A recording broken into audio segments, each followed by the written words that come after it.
Money management का मतलब सिर्फ पैसे बचाना नहीं है, बल्कि इसे समझना, सेविंग, इन्वेस्टमेंट और खर्च का सही तरीका जानना है। इसके लिए यह महत्वपूर्ण है कि आप अपने ब्रेन के फाइनेंशियल निर्णय लेने के तरीकों को समझें। अधिकतर लोग सोचते हैं कि फाइनेंशियल निर्णय ब्रेन के कॉन्शियस पार्ट से लिए जाते हैं, लेकिन रिसर्च बताती है कि ये निर्णय इमोशनल पार्ट से प्रभावित होते हैं, जिससे वे अक्सर रिस्की होते हैं।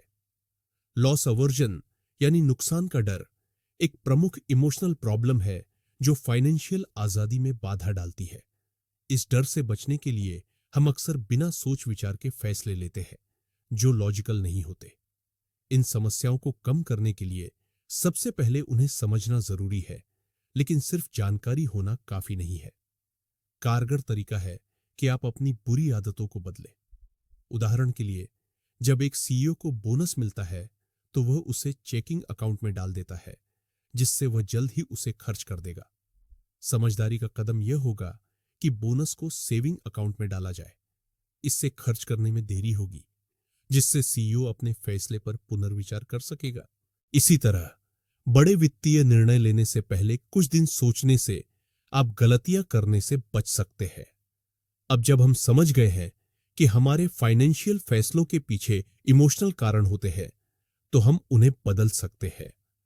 किसी भी वित्तीय समस्या में फंसने पर बिना सोचे समझे निर्णय लेने के बजाय सोचने के लिए समय निकालें। Managing money with life cycle theory आमतौर पर सलाह दी जाती है कि अपनी इनकम का 10% बचाना चाहिए, लेकिन स्टडीज से पता चलता है कि इससे अमीर बनने की गारंटी नहीं है। इससे फ्यूचर के लिए बचाते समय आज की खुशियों की बलि चढ़ सकती है। लाइफ साइकिल थ्योरी के अनुसार आपको वर्तमान में खुशियां पाने के लिए पैसे खर्च करने चाहिए। जब आपकी भविष्य की इनकम बढ़े, तब रिटायरमेंट के लिए सेविंग शुरू करें। सेविंग जीवन का मुख्य उद्देश्य नहीं होनी चाहिए। भविष्य की चिंता करने के बजाय पैसे का उपयोग करके वर्तमान में खुश रहे। जैसे जब हम छोटे होते हैं, हमें शिक्षा या यात्रा के लिए पैसे उधार लेने पड़ते हैं। अच्छे करियर के लिए शिक्षा की लागत उठाना फायदेमंद होता है। अगर आप 25 साल के हैं और सालाना $40,000 कमाते हैं, तो लाइफ साइकिल थ्योरी कहती है कि अभी खर्च करके जीवन का आनंद लेना चाहिए। अगर आपकी आय बढ़ती है, तो रिटायरमेंट के लिए सेविंग शुरू करें और पुराने कर्ज चुका दें। आय के बढ़ने पर सही तरीके से पैसे का प्रबंधन करें। साधारण नियम यह है कि जब आप युवा हों तो ज्यादा बचत के बजाय जीवन का आनंद लें। जैसे जैसे आप बड़े होते हैं और आपकी आय बढ़ती है, तब रिटायरमेंट के लिए बचत शुरू करें। लाइफ साइकिल थ्योरी का उद्देश्य जीवन को मौज मस्ती से जीना सिखाना है, न कि सिर्फ धन इकट्ठा करना। इन्वेस्टमेंट अक्सर लोगों को डराता है, खासकर जब भविष्य की अनिश्चितताओं को ध्यान में रखा जाए। कुछ लोग भविष्य की सटीक भविष्यवाणी न कर पाने के कारण इन्वेस्टमेंट से कतराते हैं। लिक्विड एसेट्स ये कम रिस्की होते हैं क्योंकि आप इन्हें जब चाहें बेच सकते हैं, जैसे कि मेडिकल इमरजेंसी में।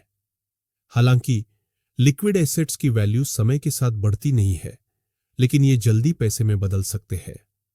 बॉन्ड्स और स्टॉक्स इन्वेस्टमेंट के ये विकल्प संभावित रूप से उच्च रिटर्न प्रदान कर सकते हैं, लेकिन इनके साथ जोखिम भी होता है। उदाहरण के लिए $10,000 का गवर्नमेंट बॉन्ड 30 साल में $5 बन सकता है, लेकिन स्टॉक्स में निवेश करने पर लाभ उतना निश्चित नहीं होता। स्टॉक्स में निवेश करने से पहले मार्केट को समझना जरूरी है। बढ़ती हुई कंपनियों में निवेश करना अधिक लाभकारी हो सकता है। इन्वेस्टिंग वाइजली नई निवेशक अक्सर तुरंत लाभ की उम्मीद करते हैं और संभावित नुकसान को नजरअंदाज करते हैं। जब उनकी उम्मीदें पूरी नहीं होती, तो वे निवेश से हिचकिचाते हैं।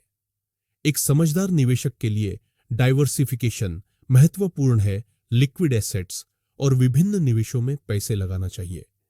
इससे अगर एक निवेश में नुकसान हो, तो लिक्विड एसेट्स कर्ज चुकाने में मदद कर सकते हैं। निवेश जोखिमपूर्ण हो सकता है, लेकिन आप छोटे छोटे निवेशों से शुरुआत कर सकते हैं और धीरे धीरे बढ़ा सकते हैं। अपनी गलतियों से सीख सकते हैं। की फाइनेंशियल इंस्ट्रूमेंट्स मनी मैनेजमेंट केवल अमीरों के लिए नहीं है, यह आपके पास मौजूद धन से बेहतर जीवन जीने का तरीका है। फ्यूचर के लिए धन बचाने से पहले वर्तमान में जीवन का आनंद लेना महत्वपूर्ण है। कैश, रोजमर्रा की जरूरतों के लिए कैश का उपयोग करें। खर्चों को मैनेज करने के लिए कुछ पैसे चेकिंग अकाउंट में और बाकी सेविंग अकाउंट में रखें। इससे आप विवेकपूर्ण खर्च कर पाएंगे। स्टॉक्स और शेयर्स कंपनियां अपने व्यवसाय के लिए धन जुटाने के लिए शेयर्स जारी करती है। निवेशक इन शेयर्स को खरीदकर भविष्य के लाभ का हिस्सा प्राप्त करते हैं। स्टॉक मार्केट में निवेश करने से आप लाभ कमा सकते हैं, लेकिन यह तात्कालिक नहीं होता। कंपनियों को बढ़ने में समय लग सकता है, इसलिए धैर्य रखें। How to use credit wisely. Credit card एक लोकप्रिय वित्तीय उपकरण है, लेकिन इसका सावधानीपूर्वक उपयोग जरूरी है। बैंकों द्वारा प्रदान किए गए क्रेडिट कार्ड के जरिए ग्राहक लेट पेमेंट और ट्रांसफर जैसी फीस के माध्यम से बैंक प्रॉफिट कमाते हैं। अध्ययन बताते हैं कि औसत अमेरिकी हर दिन $1 क्रेडिट कार्ड फीस पर खर्च करता है। क्रेडिट कार्ड आपको खर्च करने की सुविधा देता है, लेकिन इसके साथ कुछ जोखिम भी जुड़े होते हैं। जब आपको किसी भी चीज को तुरंत खरीदने की आजादी मिलती है, तो आप खर्च पर विचार नहीं करते और भविष्य की वित्तीय योजना की चिंता नहीं करते। क्रेडिट कार्ड का सही उपयोग। बिल का पूरा भुगतान। जितना संभव हो क्रेडिट कार्ड का पूरा बिल चुकाएं। यदि आवश्यक हो तो एसेट बेचकर बिल भरें। लिमिट सेट करें। क्रेडिट कार्ड की लिमिट को नियंत्रित करें ताकि आप अनावश्यक खर्च से बच सकें। 1 या 2 क्रेडिट कार्ड ही रखें। खर्च पर नियंत्रण। अपनी शॉपिंग की आदतों पर ध्यान दें और सिर्फ जरूरत की चीजें खरीदें। Monthly payment plan. यदि आप पूरे बिल का भुगतान नहीं कर सकते, तो अपने बैंक से मंथली पेमेंट प्लान की व्यवस्था करें। क्रेडिट कार्ड के उपयोग की आदतों को बदलना शुरू में कठिन हो सकता है, लेकिन धीरे धीरे सही कदम उठाकर आप अपने क्रेडिट कार्ड के कर्ज से मुक्त हो सकते हैं। अधिकांश लोग शिक्षा को एक निवेश के रूप में नहीं देखते, लेकिन यह वास्तव में एक महत्वपूर्ण निवेश हो सकता है। एक अच्छी डिग्री प्राप्त करना आपके भविष्य में बेहतर करियर अवसरों की संभावना बढ़ाता है। हालांकि शिक्षा पर खर्चा करते समय सही निर्णय लेना जरूरी है, क्योंकि कभी-कभी लोग गलत विषय चुन लेते हैं, जिससे उनकी मार्क्स कम हो सकती है और वे अपनी पसंद के क्षेत्र में काम करने में असमर्थ हो सकते हैं। स्मार्ट निवेश के तरीके। फील्ड का चयन। अपनी पसंद और रुचि के अनुसार सही फील्ड चुनें। इससे आपको अपनी पढ़ाई और करियर में आनंद मिलेगा। तकनीकी स्किल्स। एक तकनीकी और स्पेशलाइज्ड क्षेत्र में डिग्री प्राप्त करना अधिक लाभकारी हो सकता है। विशेषज्ञता आपको प्रतियोगिता में आगे रखेगी और नौकरी पाने में मदद करेगी। Financial planning. शिक्षा की लागत को ध्यान में रखते हुए पहले से ही योजना बनाएं। ट्यूशन, आवास और अन्य खर्चों के लिए बजट तैयार करें। Government schemes. सरकार कभी कभी शिक्षा के लिए विशेष योजनाएं और टैक्स फ्री लाभ प्रदान करती है। इनका उपयोग कर आप काफी पैसे बचा सकते हैं। Student loan. अगर आपको शिक्षा के लिए लोन की आवश्यकता है, तो ध्यान रखें कि ये लोन उच्च ब्याज दर के साथ आते हैं और किसी अप्रिय घटना की स्थिति में भी आपकी जिम्मेदारी बनी रहती है। प्राइवेट लोन प्लान्स लेने से पहले पूरी जानकारी प्राप्त करें और सोच समझकर निर्णय लें। शिक्षा पर निवेश करना एक लंबी अवधि के लाभ के लिए होता है, इसलिए सही दिशा में और समझदारी से निवेश करें। फायदे और स्वतंत्रता। स्वतंत्रता। अपने घर में आप किसी भी प्रकार का बदलाव कर सकते हैं बिना किसी की अनुमति के। यह आपको अपने घर को अपनी पसंद के अनुसार सजाने और नियंत्रित करने की स्वतंत्रता देता है। स्थिरता और शांति। घर खरीदना स्थिरता और शांति का अनुभव कराता है, जिससे आप अपने जीवन को बेहतर तरीके से प्रबंधित कर सकते हैं। इस प्रकार घर खरीदना एक महत्वपूर्ण और दीर्घकालिक निर्णय होता है। सही जानकारी और योजना के साथ यह एक सार्थक और लाभकारी निवेश हो सकता है। Saving for retirement. रिटायरमेंट का मतलब केवल पैसे की चिंता से मुक्ति और जीवन का आनंद लेना नहीं है। सही तरीके से योजना बनाकर और समझदारी से निवेश करके आप अपने रिटायरमेंट को आरामदायक बना सकते हैं। रिटायरमेंट के लिए प्लानिंग, वर्तमान खर्चे और भविष्य की जरूरतें। पहले यह जानें कि आपकी वर्तमान वित्तीय स्थिति क्या है और रिटायरमेंट के बाद आपको कितने पैसे की जरूरत होगी। उन खर्चों को ध्यान में रखें जो रिटायरमेंट के बाद नहीं होंगे, जैसे कि मॉर्गेज की किश्तें या ऑफिस जाने के खर्चे। नए खर्चे, रिटायरमेंट के बाद भी नए खर्चे आ सकते हैं, जैसे यात्रा या हेल्थ केयर। यात्रा की योजना बनाते समय उसके खर्चे को अपने रिटायरमेंट प्लान में शामिल करें।